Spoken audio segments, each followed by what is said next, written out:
আসসালামু আলাইকুম প্রিয় শিক্ষার্থীরা। আজকে আমি আপনাদের সামনে এমিনের নামকরণ নিয়ে কথা বলবো। তো চলো আমরা এমিন কি সেটা জেনে নেই। এমিন হলো মূলত অ্যামোনিয়ার জাতক। এটা হলো অ্যামোনিয়া গ্যাস।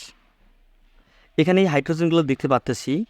এই হাইড্রোজেনগুলো যদি অ্যালকাইল অথবা অ্যারাইল গ্রুপ দ্বারা প্রতিস্থাপিত হয়ে বিভিন্ন যৌগ উৎপন্ন করে, সেগুলোকে আমরা এমিনের যৌগ বলে থাকি। চলো এখন আমরা সেই যৌগগুলো নিয়ে কথা বলি। নাইট্রোজেন, আমি দুইটা হাইড্রোজেন ঠিক রাখলাম। আমি এখানে একটি হাইড্রোজেন একটি অ্যালকাইল গ্রুপ দিয়ে প্রতিস্থাপিত করলাম। এটাকে আমরা বলতে পারি 1 ডিগ্রি অ্যামিন, 1 ডিগ্রি অ্যামিন, বা বলতে পারি প্রাইমারি অ্যামিন। আবার যদি আমরা এখানে একটি হাইড্রোজেন ঠিক রেখে দুইটি হাইড্রোজেন দুটি অ্যালকাইল গ্রুপ দ্বারা প্রতিস্থাপিত করি, তাহলে এটা হয়ে যাবে 2 ডিগ্রি অ্যামিন বা সেকেন্ডারি অ্যামিন। যদি আমরা নাইট্রোজেন পরমাণুর সাথে যুক্ত তিনটি হাইড্রোজেনেই তিনটি অ্যালকাইল গ্রুপ দ্বারা প্রতিস্থাপন করি, তাহলে যে যৌগ পাবো সেটা হবে 3 ডিগ্রি অ্যামিন বা টারশিয়ারি অ্যামিন। এখন আমরা দেখব কিভাবে এমিন যৌগসমূহের নামকরণ করা যায়। CH3NH2, আমরা এখন এই যৌগের নামকরণ করব। এটা হলো 1 ডিগ্রি অ্যামিন। তো এটাকে আমরা মিথাইল বলবো আর এটাকে এমিন উচ্চারণ করবো। তো যৌগের নাম হয়ে গেল কি? মিথাইল এমিন।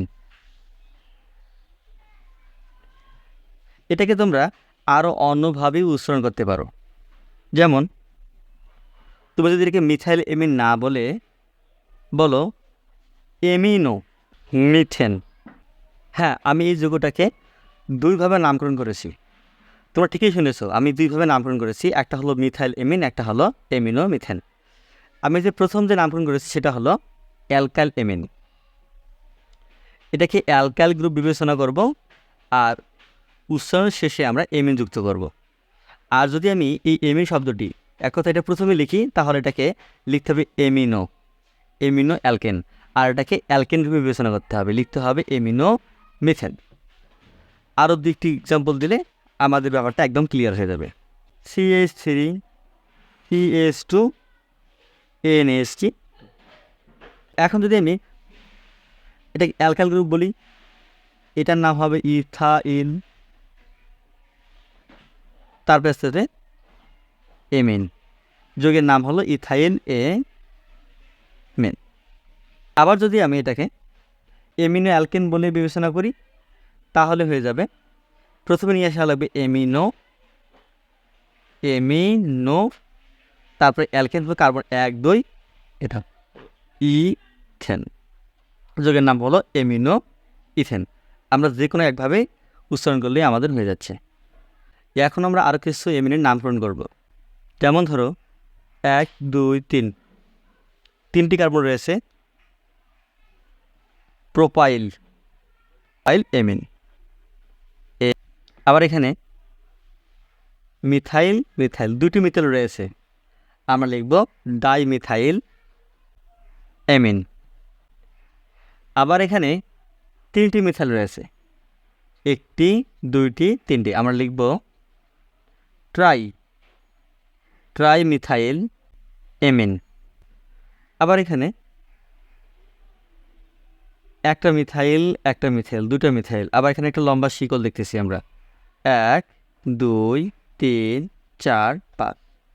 এখানে রয়েছে 2 নম্বর কার্বন, 1 2 3 4 5। এখানে রয়েছে দুটো মিথাইল, আমরা লিখব NN ডাইমিথাইল, NN ডাইমিথাইল। দুইটি মিথাইল মূলক এজন ডাইমিথাইল। NN কেন? কারণ দুটি নাইট্রোজেন পরমাণুর সাথে যুক্ত রয়েছে, NN ডাইমিথাইল। এখানে 2 নম্বর কার্বন রয়েছে এমিন মূলকটি, লিখব 2 এমিনো। তোমরা হয়তো বা লক্ষ্য করেছো এমিন গ্রুপটি মাঝে উচ্চারিত হয়, তখন আমরা এটাকে এমিনো বলি। সব প্রথমে উচ্চারিত হলে এমিনো বলি, মাঝে অথবা প্রথমে। আর যখন শব্দমূলে শেষে উচ্চারিত হয় তখন আমরা এটাকে এমিন বলে থাকি। 2 এমিনো, কার্বন রয়েছে 5টি পেন্টেন। এতক্ষণ আমরা যে যৌগগুলো নিয়ে কথা বললাম এগুলো ছিল অ্যালকাইল এমিন। এখন আমাদের সামনে 3টি যৌগ লক্ষ্য করতেছি। এই যৌগগুলো হলো অ্যারাইল এমিন, কারণ এখানে হাইড্রোজেন পরমাণুগুলো অ্যারাইল গ্রুপ দ্বারা প্রতিস্থাপিত হয়েছে। এখন এখানে নামকরণ করব, এটা অনেক সহজ। এটা হলো ফিনাইল এমিন। এখানে ফিনাইল আছে কয়টি? 2টি। একটি 2টি। আমরা লিখব ডাইফিনাইল এমিন। ওইভাবে এখানে কয়টি রয়েছে ফিনাইল? 3টি। 1টা 2টা 3টা। লিখব ট্রাইফিনাইল এমিন। এই দুটো যৌগ আবার পূর্বে আলোচনার যৌগ দুটি থেকে সম্পূর্ণ আলাদা। আমরা প্রথমে যখন আলোচনা করলাম তখন ছিল এমিন গ্রুপের হাইড্রোজেনগুলো অ্যালকাইল মূলক দ্বারা প্রতিস্থাপিত হয়েছিল। তারপর আলোচনা করলাম অ্যারাইল মূলক দ্বারা প্রতিস্থাপিত হয়েছিল। এখন এই যৌগ লক্ষ্য করব আমরা যে এখানে এমিন গ্রুপের 2টি হাইড্রোজেন পরমাণু, একটি হাইড্রোজেন পরমাণু অ্যালকাইল গ্রুপ দ্বারা প্রতিস্থাপিত হয়েছে, আর অপর একটি হাইড্রোজেন পরমাণু অ্যারাইল গ্রুপ দ্বারা প্রতিস্থাপিত হয়েছে। আর এখানে এমিন গ্রুপটির মাঝামাঝি স্থানে রয়েছে। এখন এক্ষেত্রে আমরা কীভাবে নামকরণ করব? এক্ষেত্রে আমাদের উচ্চারণের ক্রম অনুসরণ করতে হবে। তো এনের সাথে রয়েছে মিথাইল, আমরা লিখব এন মিথাইল, তারপর ফিনাইল এমিন। এখানে এমিন মূলকের সাথে যুক্ত রয়েছে অ্যালকাইল গ্রুপ আর অ্যারাইল গ্রুপ। তো লিখতে পারি এন ইথাইল ফিনাইল এমিন। এখন আমরা যে 2টি যৌগ আলোচনা করব সেই 2টি যৌগ আগের চেয়ে আলাদা। তুমি লক্ষ্য করে দেখবে এখানে নাইট্রোজেনের 3টি হাইড্রোজেন ছিল। এই 3টি হাইড্রোজেনে 2টি হাইড্রোজেন অ্যালকাইল গ্রুপ দ্বারা প্রতিস্থাপিত হয়েছে, আর একটি অ্যারাইল গ্রুপ দ্বারা প্রতিস্থাপিত হয়েছে। এই যৌগটা এরকম। এখন আমরা কীভাবে নামকরণ করব? তো এখানে এনের সাথে যুক্ত রয়েছে মিথাইল। কয়টি মিথাইল? নিশ্চয়ই বলবে 2টি মিথাইল। তাই আমরা লিখব এন ডাইমিথাইল, তারপর ফিনাইল এমিন। আবার এই যৌগ এখানে রয়েছে ইথাইল গ্রুপ, ইথাইল। কয়টি ইথাইল রয়েছে? এখানে 2টি ইথাইল রয়েছে। আমরা লিখব এন ডাইথাইল ফিনাইল এমিন। ভিডিওটি শেষ পর্যন্ত দেখার জন্য আপনাদের সকলকে আন্তরিকভাবে ধন্যবাদ। আল্লাহ হাফেজ।